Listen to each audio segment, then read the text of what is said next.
Escuchemos con atención, las lecturas de la Santa Misa, de este domingo 24 de agosto del 2025, y posteriormente la audioreflexión. Liturgia de la Palabra. Primera lectura. Del libro del profeta Isaías.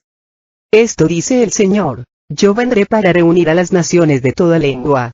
Vendrán y verán mi gloria.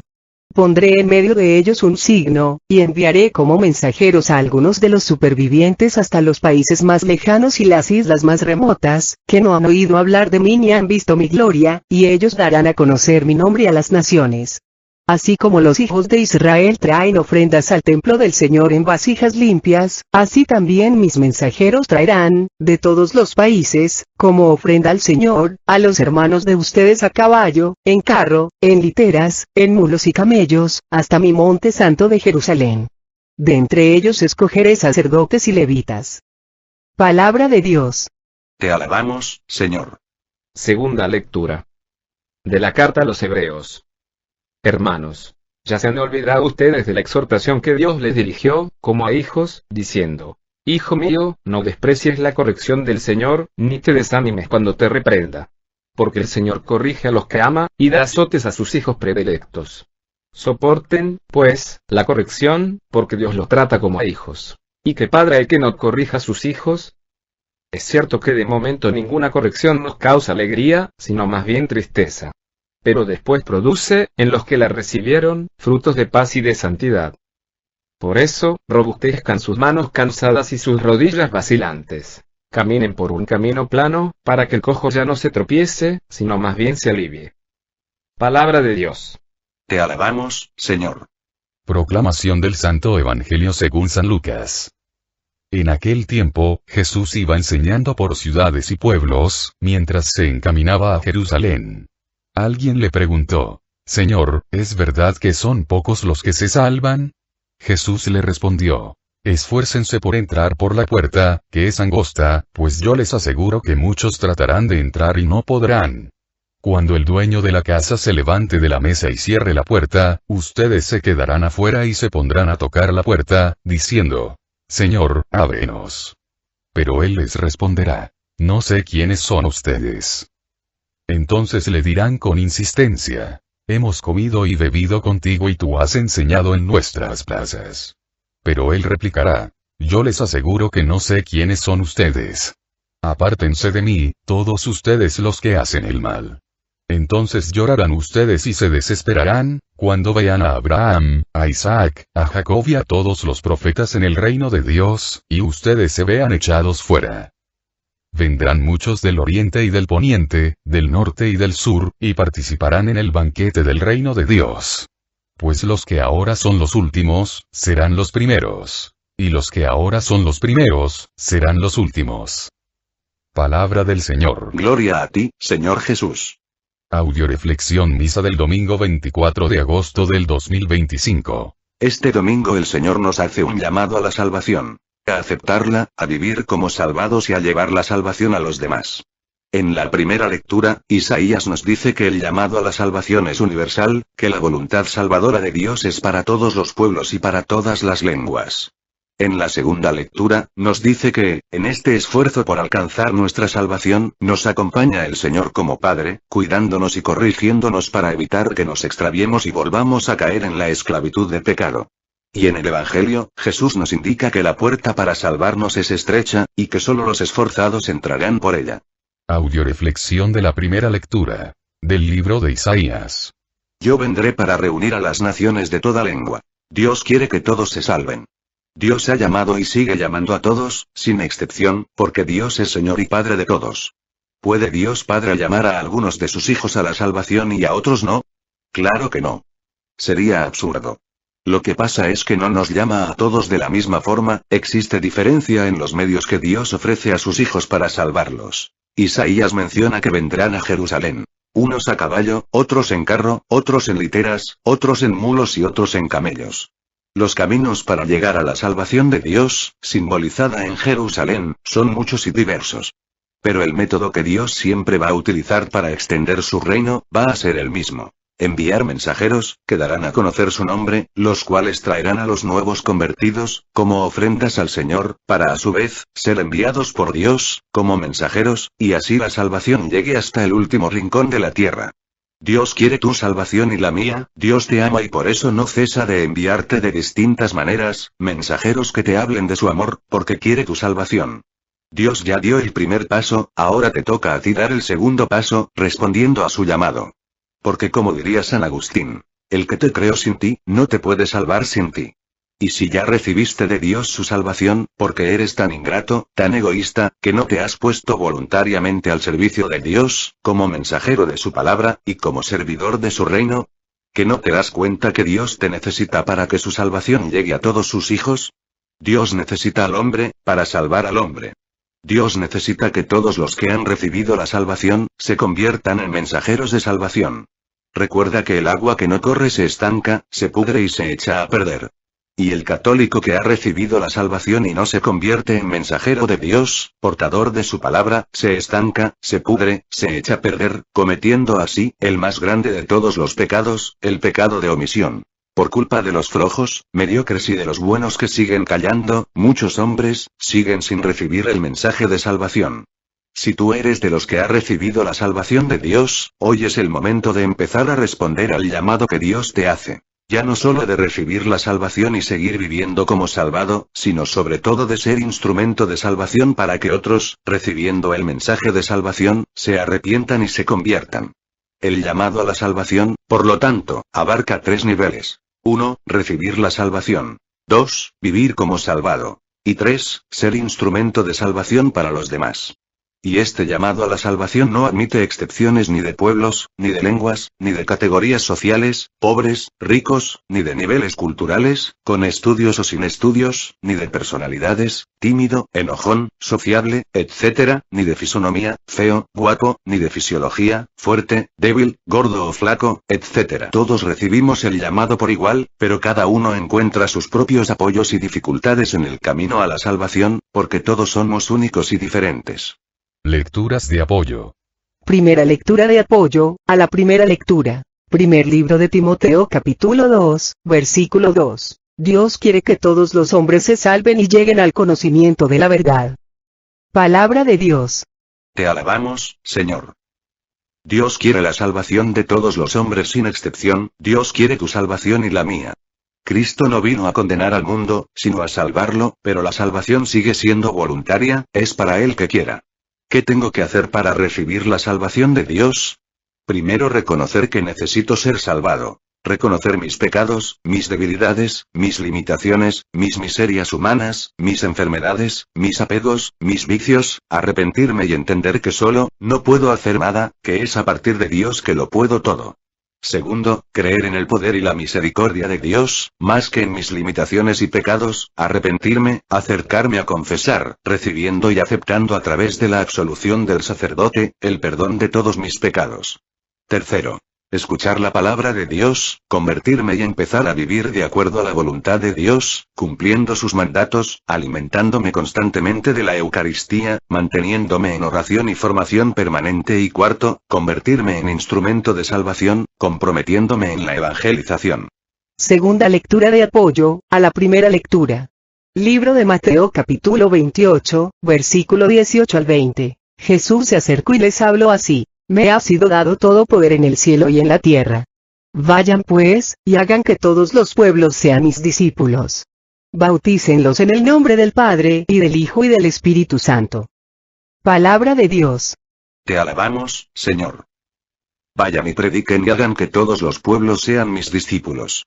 Este mandato del Señor, desde Isaías, hasta nuestros días, sigue siendo la gran comisión de todo católico, el no obedecerla, se convierte en la gran omisión. Dios ha querido, que este sea el único medio a través del cual se extienda su reino. De ahí que Pablo, diría, ay de mí, si no predicaré el Evangelio. Hay que entender bien claro, que predicar el Evangelio, no es una opción, es una obligación. ¿Qué hubiera pasado si los apóstoles, después de recibir el Evangelio de salvación, se hubieran quedado con los brazos cruzados? Pues, que ni tú ni yo, tendríamos opción a la salvación y la muerte de Cristo en la cruz, habría sido inútil. No hagas inútil la muerte de Cristo en la cruz. Recuerda que Cristo es camino no asiento y que Cristo dijo, bienaventurados los pies de los que me siguen. Nunca dijo, bienaventuradas las sentaderas que me contemplan. Tercera lectura de apoyo a la primera lectura. Libro de Romanos capítulo 10, versículo 13 al 15. Porque todo el que invoque el nombre del Señor se salvará. Pero ¿cómo invocarán al Señor sin haber creído en Él? ¿Y cómo podrán creer si no han oído hablar de Él? ¿Y cómo oirán si no hay quien lo proclame? ¿Y cómo lo proclamarán si no son enviados? Como dice la Escritura, qué bueno es ver los pasos de los que traen buenas noticias. Palabra de Dios. Te alabamos, Señor.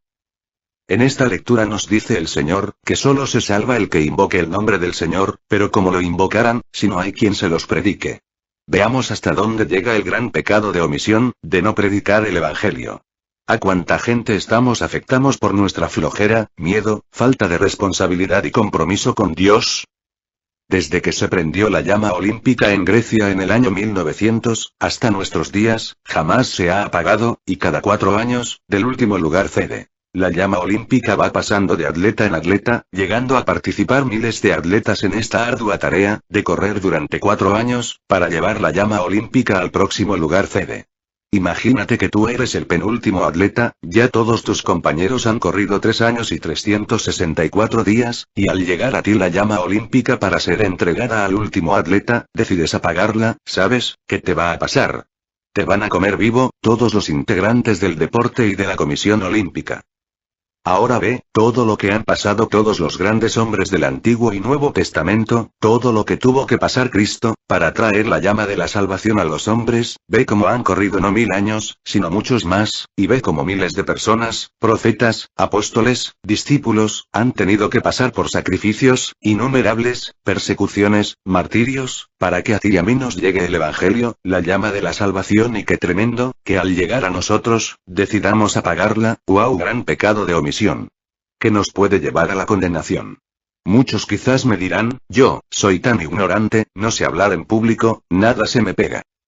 Una vez en una ranchería, empezó a haber una gran sequía, las tierras empezaron a dejar de producir, los animales a morirse, y desde arriba una gotita de agua, sobre una nube, veía todo esto muy mortificada, ya que en esa ranchería había un niño a quien la gotita de agua quería mucho.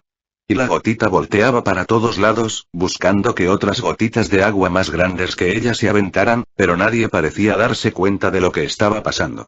La sequía continuaba, entonces vio la gotita que sale el señor muerto de sed, pidiendo al cielo que lloviera y cae desmayado. La gotita volteaba a ver a sus compañeras, diciéndoles por favor, alguien que haga algo, si yo pudiera, pero soy solo una gotita de agua, débil y frágil, y no sirvo para nada. Después la gotita vio salir a la señora que, muerta de sed, volteaba al cielo implorando que lloviera, y caía desmaya. La gotita preocupada volteaba a ver a sus compañeras por favor, alguien que haga algo, si yo pudiera, pero yo, en eso vio salir al niño, y la gotita decía, el niño no, él no.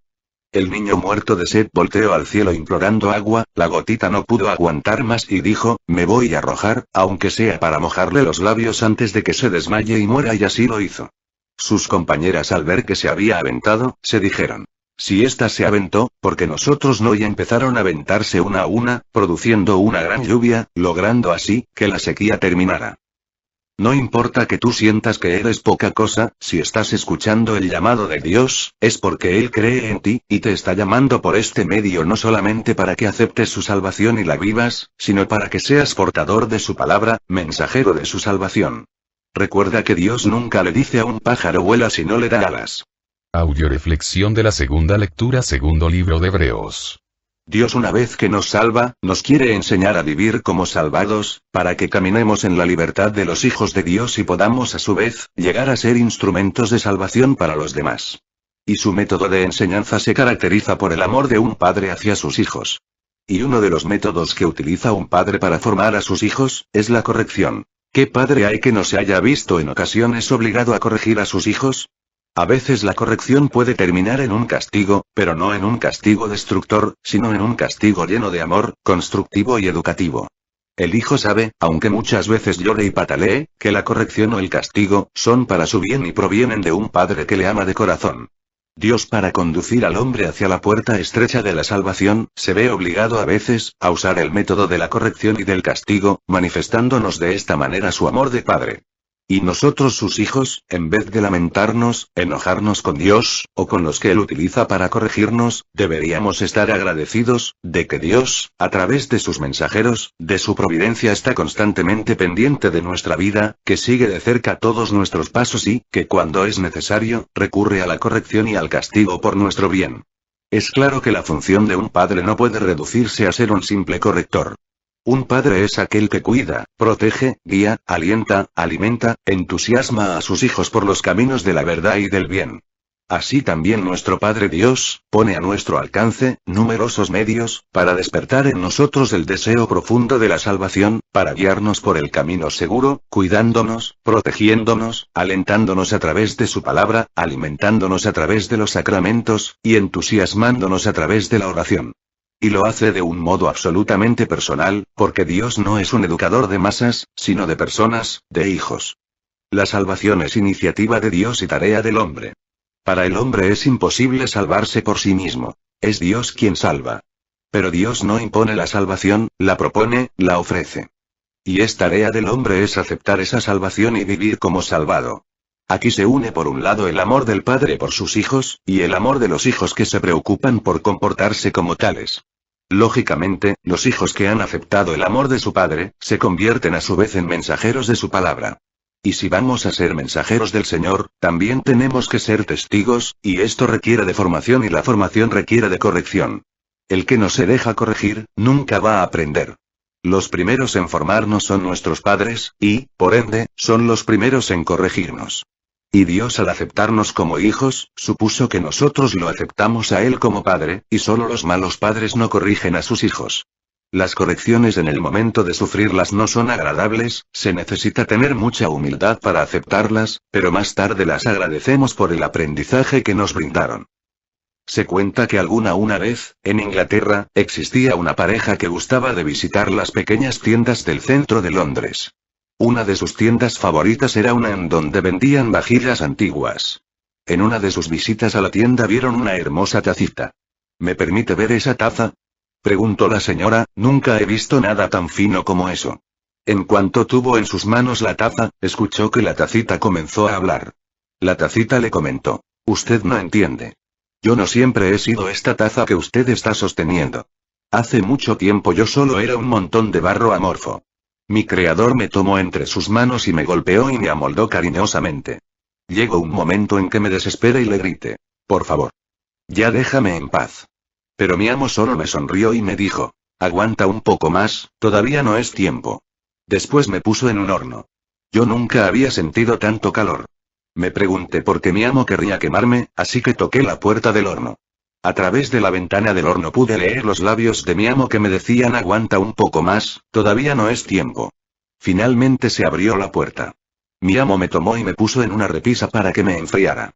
Así está mucho mejor, me dije a mí misma. Pero apenas si me había refrescado cuando mi creador ya me estaba cepillando y pintándome. El olor de la pintura era horrible. Sentía que me ahogaría.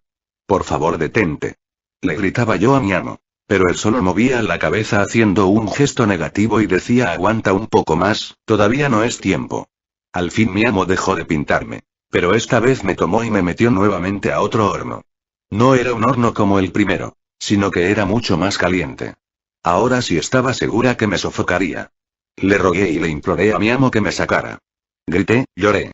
Pero mi creador solo me miraba diciendo: aguanta un poco más, todavía no es tiempo. En ese momento me di cuenta que no había esperanza. Nunca lograría sobrevivir a ese horno. Justo cuando estaba a punto de darme por vencida se abrió la puerta y mi amo me tomó cariñosamente y me puso en una repisa que era aún más alta que la primera. Allí me dejó un momento para que me refrescara. Después de una hora de haber salido del segundo horno, mi amo me dio un espejo y me dijo: mírate. Esta eres tú. Yo no podía creerlo. Esa no podía ser yo. Lo que veía era hermoso. Mi amo nuevamente me dijo: yo sé que te dolió haber sido golpeada y amoldada por mis manos. Pero si te hubiera dejado como estabas, te hubieras secado. Sé que te causó mucho calor y dolor estar en el primer horno, pero de no haberte puesto allí, seguramente te hubieras estrellado. También sé que los gases de la pintura te provocaron muchas molestias, pero de no haberte pintado tu vida no tendría color. Y si yo no te hubiera puesto en ese segundo horno, no hubieras sobrevivido mucho tiempo, porque tu dureza no habría sido la suficiente para que subsistieras. Ahora tú eres un producto terminado. Eres lo que yo tenía en mente cuando te comencé a formar. Moraleja. Dios nunca te va a tentar ni te va a obligar a que vivas algo que no puedas soportar. Dios sabe lo que está haciendo con cada uno de nosotros. Él es el artesano y nosotros somos el barro con el cual Él trabaja. Él nos amolda y nos da forma para que lleguemos a ser una pieza perfecta y podamos cumplir con su voluntad. Muchas veces a lo largo de los años he mirado al cielo y he dicho, Padre, ¿qué estás haciendo? Él responde, estoy transformándote. Entonces yo le replico, pero todo se ve tan confuso, es mucho sufrimiento. El Padre pareciera decirme, mi niño, mi niña, ocúpate de tu trabajo, y yo haciendo el mío, un día verás la obra maravillosa que voy a hacer en ti y a través de ti. Entonces entenderás, nosotros únicamente vemos las correcciones que nos producen sufrimientos, momentos amargos, porque no entendemos qué está haciendo Dios, pero algún día el Señor nos permitirá ver la obra de arte que quería hacer en cada uno de nosotros con esas correcciones. Por eso démosle gracias a Dios por sus correcciones y aceptémoslas con agrado. Y recuerda, lo importante no es lo que tú vas a hacer por Dios, sino lo que Dios va a hacer en ti, y a través de ti, déjate hacer por Él. Lecturas de apoyo. Primera lectura de apoyo, a la segunda lectura, segundo libro de Timoteo capítulo 3, versículo 16 a 17. Toda escritura está inspirada por Dios y es útil para enseñar, rebatir, corregir y guiar en el bien. Así el hombre de Dios, se hace un experto y queda preparado para todo trabajo bueno. Palabra de Dios. Te alabamos, Señor. Dios no va a venir personalmente a corregirnos, pero uno de los medios que se vale para corregirnos es a través de su palabra. Por eso el apóstol Pablo invita a Timoteo, su discípulo, a que con la palabra de Dios corrija y guíe en el bien a los que le escuchan, logrando a través de la palabra de Dios, formar al hombre perfecto, dejándolo preparado para toda obra buena. Una persona que no escucha la palabra de Dios, que es la brújula que nos guía en nuestro caminar por este mundo hacia la salvación, pronto pierde la dirección y el sentido de su vida, cayendo rápidamente en la confusión, en el pecado y en la destrucción. Una vez le preguntaron a Lenin qué había sido lo que más le ayudó a triunfar en Rusia. Su respuesta fue: la debilidad de nuestros enemigos. Luego continuó: si hubiese habido un grupo de tan solo unos cuantos miles de hombres que supieran lo que realmente querían, nunca habríamos logrado el poder en Rusia. Muchos católicos, por eso son vencidos por el enemigo, porque no saben realmente lo que quieren, porque si lo que quieren es salvarse, entonces, porque se niegan a escuchar la palabra de Dios que les va enseñando, rebatiendo, corrigiendo y guiando para hacer el bien querido por Dios, para alcanzar la salvación. Segunda lectura de apoyo, a la segunda lectura, libro del Deuteronomio capítulo 8, versículo 2 al 5. Acuérdate del camino que Yahvé tu Dios te hizo recorrer en el desierto por espacio de 40 años. Te hizo pasar necesidad para probarte y conocer lo que había en tu corazón, si ibas o no a guardar sus mandamientos. Te hizo pasar necesidad, te hizo pasar hambre, y luego te dio a comer maná que ni tú ni tus padres habían conocido. Quería enseñarte que no solo de pan vive el hombre, sino que todo lo que sale de la boca de Dios es vida para el hombre. Ni tu vestido se ha gastado, ni tu pie se ha lastimado a lo largo de estos 40 años. Comprende pues, que del mismo modo que un padre educa a su hijo, así Yahvé te ha educado a ti. Palabra de Dios. Te alabamos, Señor. Cuando uno está en estado de gracia, en manos de Dios, pasa lo que nos dice la Escritura en Romanos 8, 28. Sabemos que Dios dispone todas las cosas para bien de los que lo aman, a quienes Él ha escogido y llamado. ¿Esto qué significa? Que cuando Dios permite que nos sucedan problemas, enfermedades, pruebas, en vez de preguntarnos por qué, deberíamos preguntarnos para qué. Primero Dios suele hablarnos, si no escuchamos, nos grita, si aún así no hacemos caso, nos golpea. Es importante, si te sabes hijo de Dios y vives como tal, que entiendas, que si la hoja del árbol no se mueve sin la voluntad de Dios, tampoco, nada sucederá en tu vida, si estás en gracia de Dios, si Dios no lo permite, y si lo permite, es porque tenemos una lección que aprender. Por eso cuando nos suceda algo en la vida, que no entendemos por qué está sucediendo, preguntémonos qué lección tengo que aprender. Y aprendámosla rápido, arrepintámonos y pidamos perdón, para que el Señor únicamente tenga que corregirnos y no tenga que castigarnos. Tercera lectura de apoyo a la segunda lectura. Libro de Proverbios capítulo 3, versículo 1 al 12. Hijo mío, no desprecies las advertencias de Yahvé, no te rebeles contra su reprimenda. Porque el Señor corrige al que ama, así como un padre reprende al hijo que quiere. Palabra de Dios. Te alabamos, Señor. En esta lectura nos dice que no rehusemos la corrección de Dios, ni nos enojemos cuando a través de sus representantes nos reprenda. Pero aquí tiene que quedar claro, de nuevo, que Dios no va a venir personalmente a corregirnos, sino que lo hace a través de nuestros pastores. Padres, maestros, jefes, predicadores, sacerdotes, o sea a través de todos aquellos que Dios ha puesto como autoridad para dirigirnos. Siempre que alguien nos corrija, démosle gracias a Dios, porque somos tratados como hijos. Preocupémonos cuando nadie nos corrija, porque entonces, nos convertimos en bastardos. Recuerda que resistencia es persistencia, las pruebas si las enfrentamos con fe, amor y esperanza en Dios, siempre serán ligeras y pronto pasarán, pero si nos resistimos, sufriremos más. Debemos abandonarnos en el amor de Dios, confiados en la promesa que Jesús nos hace de que jamás seremos tentados más allá de nuestras fuerzas, que junto con la prueba Él nos va a dar con qué enfrentarla. Esto nos lo dice en Corintios 10, 13. De hecho, ustedes todavía no han sufrido más que pruebas muy ordinarias. Pero Dios es fiel y no permitirá que sean tentados por encima de sus fuerzas. En el momento de la tentación les dará fuerza para superarla. Y la verdad salimos ganando más, si Dios nos da con qué enfrentar la prueba, a que si nos quita los obstáculos, por ejemplo. ¿Qué es mejor? Que Dios te quite a tu marido que no aguantas, a tu vecino que no soportas, o que te dé comprensión para que entiendas a tu marido y paciencia para con tu vecino. Déjate corregir por Dios, porque eso significa que sigues siendo hijo de Dios. Preocúpate cuando nadie te corrija, ni te reprenda, porque ese día te convertiste en bastardo, en hijo del diablo. Audioreflexión del Santo Evangelio. Libro de San Lucas. En este Evangelio se nos relata cómo Jesús iba enseñando por ciudades y pueblos, y mientras se encaminaba a Jerusalén. Alguien le preguntó: Señor, ¿es verdad que son pocos los que se salvan? Sabemos que todos son llamados a salvarse, pero ¿se salvarán realmente todos? En su respuesta, Jesús trata de inculcarnos 4 verdades fundamentales. A la puerta para entrar en el reino de Dios, el reino de la salvación, es una puerta estrecha, angosta. La puerta del llamado, la abre Dios y la abre a todos. Pero la puerta de la respuesta, depende de la libertad humana, y no todos están dispuestos a entrar por ella, sobre todo sabiendo que es una puerta estrecha. Jesús nos dice que incluso habrá muchos que tratarán de entrar, pero que no lo lograrán. ¿Por qué?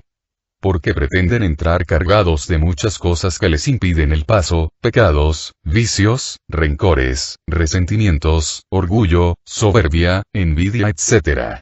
Querer entrar implica desprenderse de todo lo que me estorba, de todos mis apegos, de todo mi pasado, de todos mis vicios y pecados, de todo lo que no va de acuerdo con la voluntad de Dios, y hacerlo realmente.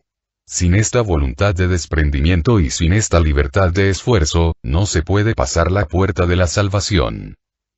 Esfuércense. La obtención de la salvación no depende de ser o no católicos, de ir o no a misa, sino de la conducta, de las obras de salvación, de vivir en el cumplimiento de la voluntad del Padre, obedeciendo sus mandatos. ¿Qué es esforzarse? Es hacer lo que puedo. Es hacer lo que debo. Es hacer lo que quiero. Esforzarse es hacer más de lo que debo, puedo o quiero. Es renunciar totalmente a mi yo, para dejar que, a través del Espíritu Santo, Cristo vivo y resucitado, viva en mí. Y poder llegar a decir algún día como Pablo: ya no soy yo quien vive, es Cristo el que vive en mí. Hemos comido y bebido contigo y tú has enseñado en nuestras plazas. No es la experiencia religiosa, o sea el haber comido y bebido y el haber oído la enseñanza, lo que causa la salvación, si todo esto no va unido a las obras que nacen de esta experiencia, que son el fruto del Espíritu Santo, contenido en Gálatas 5, 22, Dios se verá obligado a decirnos: yo les aseguro que no sé quiénes son ustedes. Apártense de mí, todos ustedes lo que hacen el mal. Vendrán muchos del oriente y del poniente, del norte y del sur y participarán en el banquete del reino de Dios. Lo que se salven vendrán no solo de un lugar, sino de todos los pueblos y de todos los confines de la tierra. En todos los rincones de la tierra habrá gente esforzada y generosa que quiera entrar por la puerta estrecha y que empleará todos los medios para conseguirlo, dando una respuesta generosa al llamado de Dios. Si la salvación estuviera más presente en nuestras pequeñas tareas de cada día, ¿no cambiaría en algo nuestro modo de vivir y de actuar? Claro que sí. Ya basta de lamentos, de quejas, de victimizarse, de estar echando culpas. Es tiempo de acción y de esperanza. Desgraciadamente muchas personas siguen creyendo que la salvación es algo sencillo, y dicen que al cabo como Dios es muy misericordioso, Él me va a salvar, sin que yo haga ningún cambio. ¡Qué equivocados están! Dios es misericordioso, pero no es alcahuete de nadie. Recuerda, la salvación es de dos, Dios ya puso su parte, ahora te toca a ti poner la tuya. Recuerdo que mi hija cuando era pequeña, y acababa de ingresar al 6º año, en la escuela, le tocó una maestra muy gritona que le asustaba mucho. Sin decirme nada sobre el asunto, un día entró en mi consultorio, se sentó y muy seriamente me preguntó: «Mamá, cuando te mueres ¿me vas a heredar todas tus cosas?». Aunque la pregunta se me hizo extraña, le contesté: «Claro, hija. ¿A quién más podría yo heredarle mis cosas?». La niña con su cara llena de alegría me dijo entusiasmada: «Mamá, si cuando te mueras, me vas a heredar todas tus cosas, y como yo cuando sea grande, quiero ser psicóloga como tú, entonces, si me vas a heredar tu título, ¿para qué me mandas a la escuela? Mejor ya no me mandas, así te ahorras la colegiatura y me heredas tu título». No supe si reírme o enojarme ante semejante propuesta, lo único que hice, fue responderle: «Mira, hija, mi título te lo voy a heredar como recuerdo, pero el precio que yo pague por obtenerlo, no te lo puedo ahorrar, tú tienes que pagarlo si quieres llegar a ser psicóloga». Lo mismo sucede pues con la salvación, tiene un precio y si no lo pagas, te condenas. Lecturas de apoyo. Primera lectura de apoyo, al Santo Evangelio. Libro de Mateo capítulo 7, versículo 21 al 23. No bastará con decirme: «Señor, Señor», para entrar en el reino de los cielos, más bien entrar el que hace la voluntad de mi Padre del cielo. Aquel día muchos me dirán: «Señor, Señor, hemos hablado en tu nombre, y en tu nombre hemos expulsado demonios y realizado muchos milagros». Entonces yo les diré claramente: «Nunca los conocí, aléjense de mí ustedes que hacen el mal». Palabra de Dios. Te alabamos, Señor. Cuando yo leí por primera vez este pasaje de la Sagrada Escritura, me preguntaba por qué el Señor condena a estas personas. ¿Ya que hablaban en su nombre, hablar en el nombre de Dios es pecado? Claro que no. ¿Expulsaban demonios? ¿Expulsar demonios es pecado? Claro que no. ¿Realizaban muchos milagros? ¿Hacer milagros es pecado? Claro que no. Entonces, ¿por qué? Dios les dice: «Nunca les conocí. Aléjense de mí ustedes que hacen el mal». Precisamente porque eran hacedores del mal, porque no hacían la voluntad del Padre. Porque hacían el bien que ellos querían, y no el que Dios les pedía hacer. Porque buscaban su gloria y no la gloria de Dios. O sea, porque este tipo de personas sufrían el mismo padecimiento de los fariseos. Hablaban y enseñaban una cosa, y vivían otra muy diferente. Con este texto, aprendí que no se salvan las personas que tienen muchos dones, sino que solo se salvan las personas que dan fruto. Y para dar fruto, hay que escuchar la palabra de Dios, para conocer la voluntad del Padre, ser humilde y dócil para obedecer y seguir a Dios donde Él me pide que le sirva, no donde yo quiera hacerlo. Un árbol de Navidad es hermoso, porque está lleno de esferas, luces, moños, pero con todo, es un árbol muerto, porque está cortado o es artificial. En cambio, un árbol de limones, no tiene tantos adornos, y no es atractivo a la vista, pero da fruto cada año. Por eso de nada sirve que una persona esté llena de dones, expulse demonios, predique bonito, haga milagros, si no da fruto, se condena. ¿Cuál es el fruto que debe dar una persona para salvarse? Veámoslo en la siguiente lectura. Segunda lectura de apoyo, al Santo Evangelio, libro de Gálatas capítulo 5, versículo 23. El fruto del Espíritu es caridad, alegría, paz, comprensión de los demás, generosidad, bondad, fidelidad, mansedumbre y dominio de sí mismo. Estas son cosas que no condena ninguna ley. Palabra de Dios. Te alabamos, Señor. Es importante ver que el Señor nos dice el fruto en singular, no los frutos en plural. ¿Por qué? Porque el fruto en singular significa que tengo que tener, no una sola de las siguientes virtudes, sino todas las virtudes que se mencionan, que son las que conforman el fruto del Espíritu Santo. Por ejemplo, el fruto de un árbol de limones es el limón. El limón está conformado de cáscara, gajos, zumo, semillas. Un árbol de limones no puede dar como fruto solo cáscaras de limón, o gajos de limón o zumo de limón o semilla de limón. O da todo el fruto completo o no es un limón, y si no está dando el fruto como debe ser, hay que cortarlo y tirarlo. De la misma forma, un católico que no reúne todas las características del fruto del Espíritu Santo, no se salva. Un católico debe ser caritativo, alegre, lleno de paz y comprensión de los demás, generoso, bondadoso, fiel, manso y tener dominio de sí mismo, para poder salvarse. Es todo o nada. ¿Cómo lograr todo esto? A través de las gracias santificantes que recibimos del Espíritu Santo, a través de la escucha de la palabra de Dios, de la oración, de los sacramentos, donde el Espíritu Santo nos guía en el cumplimiento de la voluntad de Dios. ¿Cómo saber cuál es la voluntad de Dios? Para empezar, Dios es ante todo Padre. Si tú eres padre, ¿cuál es tu voluntad para tus hijos? ¿Que sean felices o infelices? Lógicamente que sean felices. Para eso has trabajado tanto y has renunciado a tantas cosas, para darles a tus hijos algo mejor de lo que te dieron a ti. Pues la voluntad de tu Padre Dios para ti, es que seas feliz. Y para llegar a ser feliz, tienes que aprender a amarte. Si te amas no te lastimas, si te amas no dejas que te lastimen y no lastimas a nadie. ¿Qué necesitas hacer para aprender a amarte? Dejarte amar por Dios. Abrirte a su amor. Aceptar a Dios como Padre, aceptar su perdón, su misericordia, y vivirte como hijo de Dios. Tercera lectura de apoyo, al Santo Evangelio segundo libro de Pedro capítulo 1, versículos 5 al 8. Por eso esfuércense en incrementar su fe con la firmeza con el conocimiento con el dominio de los instintos, el dominio de los instintos con la constancia con la piedad con el amor fraterno y el amor fraterno con la caridad. Pues si tienen todas estas virtudes en forma eminente, no serán inútiles ni estériles, sino que más bien alcanzarán el conocimiento de Cristo Jesús nuestro Señor. Palabra de Dios. Te alabamos, Señor. Aquí nos dice San Pedro, que para que el esfuerzo sea constante, necesitamos agregarle al esfuerzo, la fe. Recordemos que la fe, nace y se fortalece, a través de la escucha de la predicación de la palabra de Dios.